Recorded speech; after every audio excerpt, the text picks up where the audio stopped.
Very good morning, seventh class. Seventh class. In this video, we will revise our chapter Weather and Climate. Okay.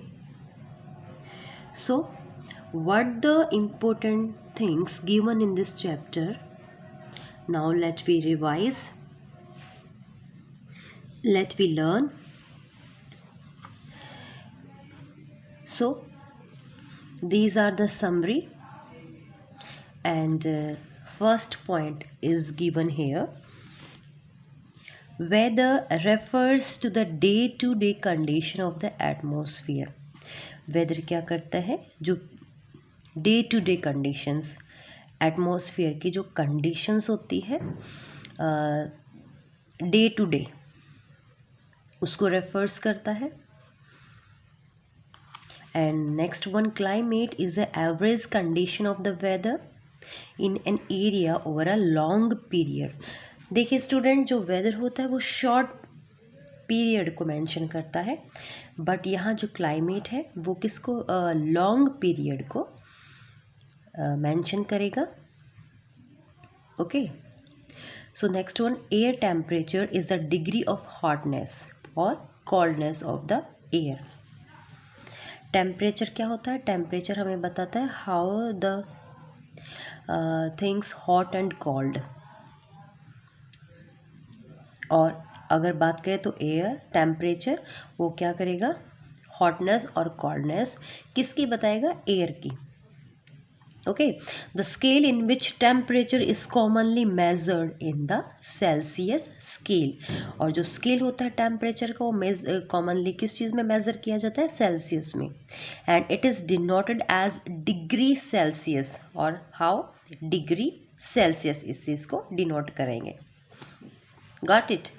Now next, the pressure exerted by the weight of air on the earth's surface is defined as air pressure. And उस unit, जो measurement की unit होती है, उसको millibar में जाना गया है. Millibar. Okay. Now next one, air moves from a zone of high pressure to a zone of low pressure. जो मूव्स करती है एयर, जो मूव करती है, चलती है, वो हाई प्रेशर से लो प्रेशर की ओर. Okay. So this movement of air is called wind. और इस मूवमेंट को क्या बोला गया है? Wind. And wind also can be classified into 3 categories. और वो कौन कौन सी हैं? Permanent winds, periodic winds and local winds. Got it? And the amount of water vapor in the atmosphere, उसको क्या बोलेंगे? Humidity. The amount of water vapor present in the air या present in the atmosphere is called humidity. The different types of condensation. Condensation different types के होते हैं. तो dew या fog, mist and frost, इनमें इसको जाना गया है. किसको? कंडेंसेशन को. Okay. And the clouds are classified based on their shapes and height into 3 groups: cirrus, cumulus and stratus. Got it? So you can also note down these points in your notebook also. Okay. And we are revising this chapter for the periodic second, ताकि आप आसानी से जितने भी इस chapter से related questions आए आप उसको अच्छे से सॉल्व कर पाओ. ओके. Now next, precipitation. ये क्या है? Is the process. ये कैसा प्रोसेस है? In which water vapour condenses in the air and returns to the earth in the form of rain, snow, hail and sleet. इसमें क्या है? जो पानी होता है वो वाटर वेपर, भाप बनकर क्या होता है? आपको ये प्रोसीजर पता होगा. उससे क्लाउड बनते हैं और फिर ये दोबारा से जो प्रोसीजर होता है, जो वो पानी होता है दोबारा से फिर अर्थ की तरफ आता है, और किस फॉर्म में आता है? Rain, snow, hello and slit. Got it? And rainfall can be classified into three categories, and these are convectional, orographic and cyclonic. ये 3 टाइप्स से रेन है उसको क्लासिफाइड किया गया है. Okay, now here is given one diagram concept map that shows changing atmospheric conditions can be classified as how? Weather and climate. और इनके main elements क्या है? Temperature, air pressure, winds, humidity and precipitation. देखो इनके elements तो same होते हैं weather और क्लाइमेट के, बट जो वेदर होता है वो शॉर्ट पीरियड ऑफ टाइम को डिनोट्स करता है, और जो क्लाइमेट है वो लॉन्ग पीरियड ऑफ टाइम इसको डिनोट करता है. Got it? And also winds also classified into 3 categories. First one is permanent winds, then periodic winds and local winds. Okay, and some also new terms here is given.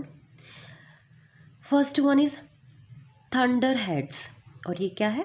A rounded head of a cumulus cloud that indicate an approaching thunderstorm.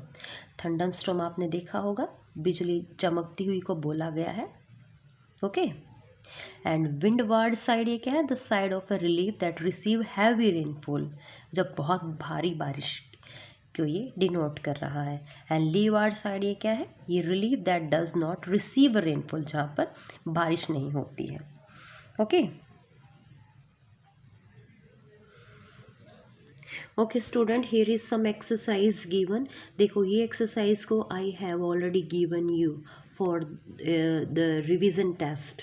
मैं आपको दे चुकी हूँ, और इस video में चलो हम as इस चीज़ को रिवाइज करते, अगेन सॉल्व करते हैं कि what is given here. The first one is what refers to the day to day condition of the atmosphere. क्या था what refers? Here come weather. Got it? The next one is the amount of solar energy received by the surface of the earth at a given time. What? So here come temperature. Temperature is the amount of solar energy, okay, received by the surface of the earth at a given time. The next one, air pressure at the sea level is. कैसा होगा air pressure at the sea level? is higher. Got it? The next, what are the easterly winds and were named due to their ability to quickly propel trade ships across oceans? और वो क्या है? Which type of winds? So this one is permanent winds. Okay, the next one क्या है? The amount of water vapor in the atmosphere is called water vapor. The amount of water vapor present in the atmosphere or present in the air is called humidity. Got it? So you will note down. Okay student, this one is more activity given here.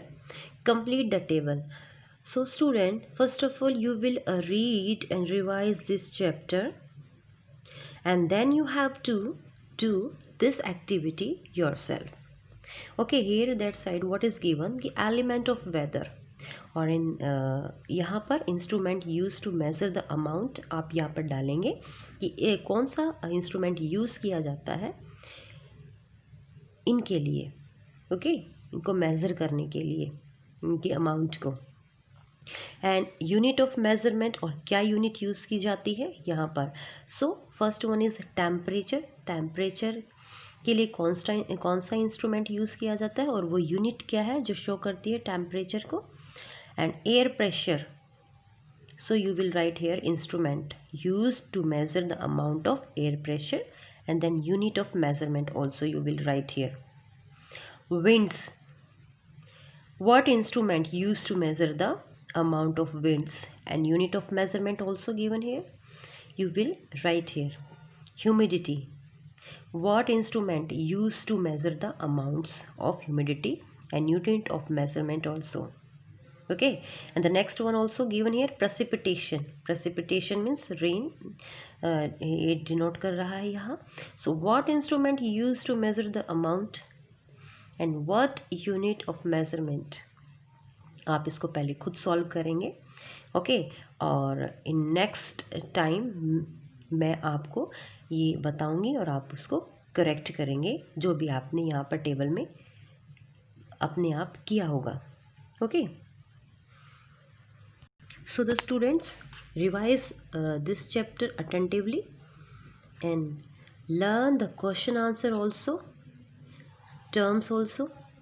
Okay, so good luck, best of all luck, your periodic second.